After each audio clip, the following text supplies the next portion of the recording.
Hello everybody, my name is Khaled Siddiqui, and in this video I'm going to teach you how to set up your store hours or operational hours in your HME EOS HD or Ion IQ base stations. So here's how we do it.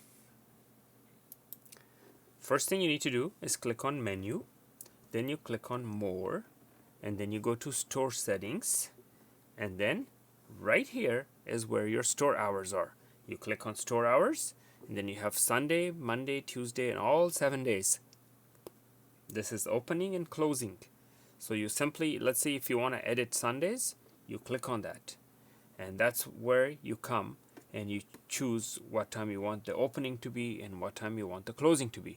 If I want to change 6 to a different number, I use these two arrows to move to 6.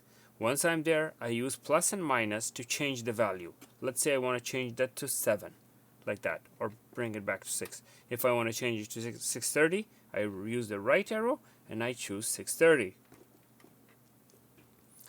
Use plus to increase numbers, minus to decrease numbers.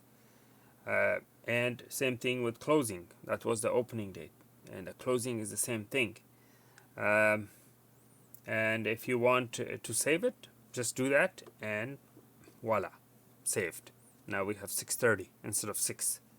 So that is how you change your store hours in your HME, Ion, IQ, and EOS HD base stations. Alright, thank you for watching. Please make sure to like and subscribe.